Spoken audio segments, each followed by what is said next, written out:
In today's video, I'm going to show you exactly how to become an SEO expert. In fact, the strategies and approaches that I'm about to share with you helped me go from absolutely clueless about SEO to someone the entrepreneur recently called an SEO genius. I'm Brian Dean, the founder of Backlinks, the place where marketers turn for higher rankings and more traffic. And today I'll reveal how you can become an SEO expert in record time. I'll also show you real life examples of how some of my readers learned SEO and how they ultimately became SEO experts. Keep watching. I launched my first website over 10 years ago, and I quickly realized that SEO was gonna make or break that site's success. So I set out to learn as much as I could. And I quickly realized that I had no business becoming an SEO expert. After all, I studied nutrition in college. Here's me at graduation with my dad. I knew nothing about coding, HTML, content, or marketing. And after years of practice, I finally figured out SEO on my own. And thanks to that real world experience,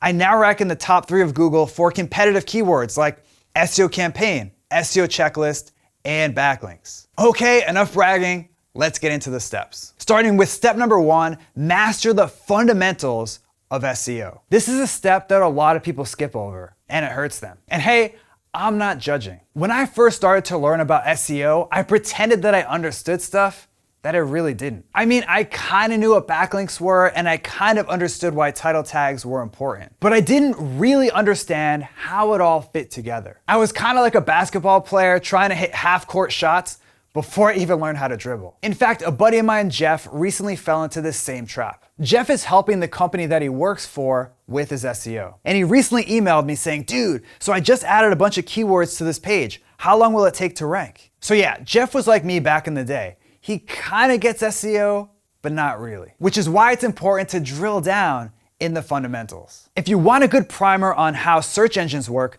I recommend checking out Moz's Beginner's Guide to SEO. And if you want to learn more about SEO best practices and how they all fit together, check out the SEO Marketing Hub at Backlinks. Okay, so now that you have the fundamentals down, let's move right into step number 2, put SEO into practice. You can watch videos about SEO all day long. But if you want to be good at SEO, you need to do SEO. And when it comes to practicing your SEO skills, you have 3 main options. Your first option is to practice SEO on your own website. This is how I got started with SEO. And it's the way I recommend that most people learn how to become experts. Here's why. When you run your own website, you can make changes on that site fast. There's no need to ping your boss on Slack to see if it's okay to change a title tag. There's no need to email your client's web designer to add an image to a page. See something that needs to be changed, change it, and see the results. The cycle of test, learn, improve moves 10 times faster with your own property than with someone else's website. Plus, when you work on your own website, you can see the million other things that go into making a site successful, some of which aren't really directly related to SEO. I'm talking about things like website design, copywriting, social media, building an email list, and more. In other words, running your own site helps you become what's known as a T-shaped marketer. A T-shaped marketer is someone that's an expert in one area, but you also know about other related subtopics. For example, if you're watching this video, you obviously want to become an SEO expert. So in that case, SEO will be your main thing, but it's also helpful to know a little bit about social media, UX, and even email marketing. For example, a Backlinks reader named Gerald Norden is a former NASA scientist that recently launched his own real estate website. According to Gerald, he was able to figure out SEO on his own super fast because he was testing on his own website. As another example, another Backlinks reader, Micah, runs a website that helps kids in the Netherlands learn math. And thanks to her SEO expertise, Micah's site now gets 200,000 visitors per month, which is even more impressive when you take into account that there are only 17 million people in the Netherlands. Again, Micah reports that practicing SEO on her own helped her learn the ropes in record time. That said, running your own website isn't the only way to learn SEO. You can also become an SEO expert by working with clients. This probably sounds a little bit weird. I mean, if you're not an SEO expert yet, why would someone hire you? Hi, yeah, I know nothing about SEO. Want to hire me? It's a good question. Here's the answer. First off, even if you're not a legit SEO expert yet, the fact that you're watching this video puts you ahead of 90% of the people that run websites. Also, SEO is a lot of work, and you'll find that most busy small business owners will be happy to pay you to take SEO off their hands. Last but not least, you're not gonna get paid a lot for your first few gigs,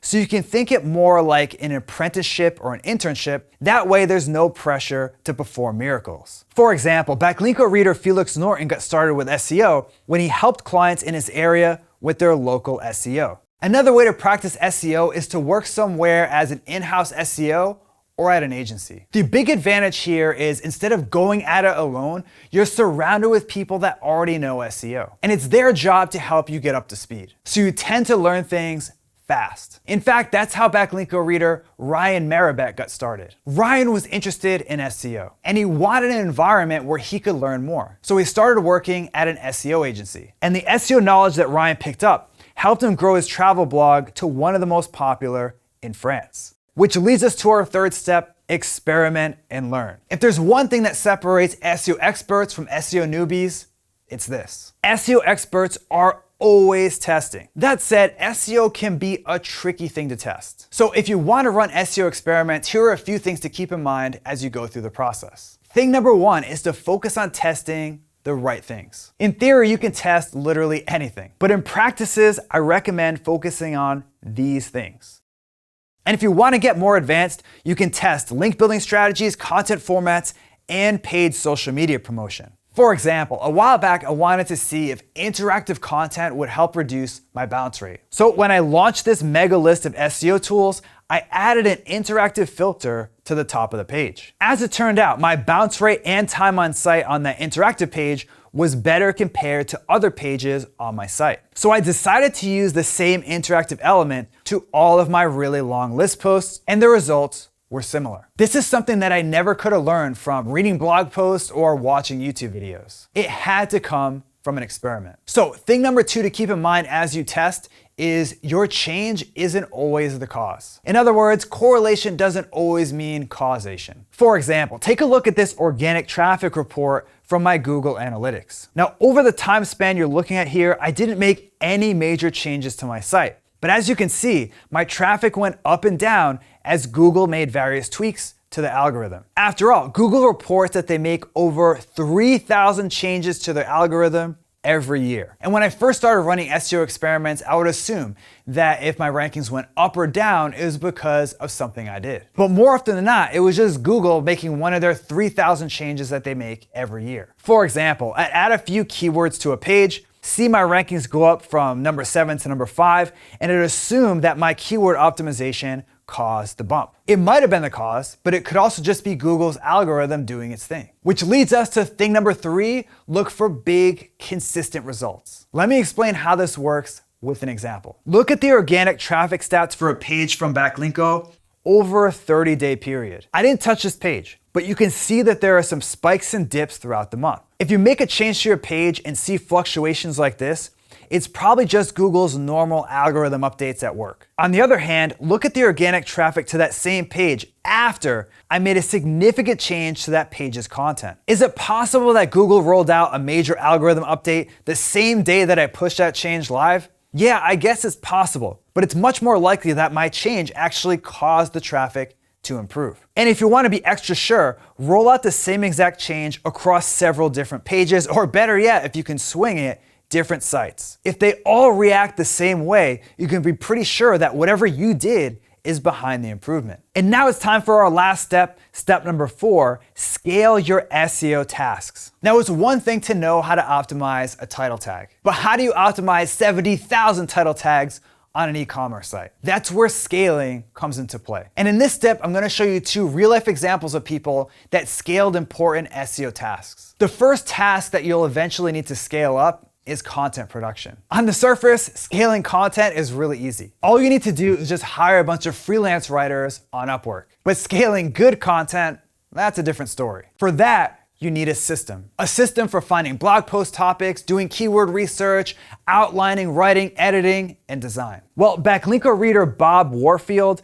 founder of CNC Cookbooks, has a scalable content system that works great for his business. Bob's company publishes 12 posts every single month. And despite being in a quote boring niche, his content is really good. His secret? Bob and his team follow a repeatable blueprint for creating high quality content. Here it is. Find keywords that customers search for using KW Finder and Ahrefs. Sort the keywords by search volume and download that list to Excel. Then toss out any keywords with a keyword difficulty of 30 or more. Use the skyscraper technique model to create the content and then optimize that content for SEO. And Bob uses a Google Sheet like this to keep everything super organized. As Bob put it, the method I just shared with you is the foundation for making sure every article comes out great. The other task that can be tricky to scale is link building, especially if you're doing 100% white hat SEO. I mean, sending 10 outreach emails is really no big deal. But how do you send 100 or 1,000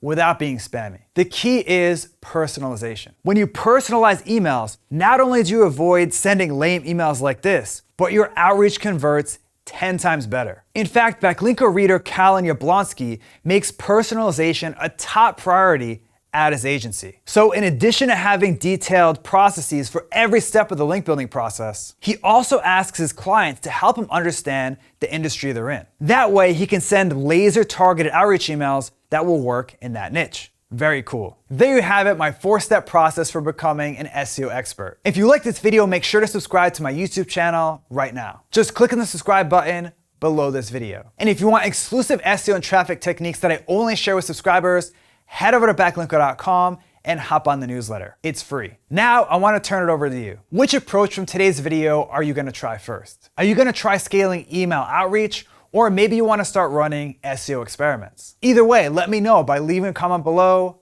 right now.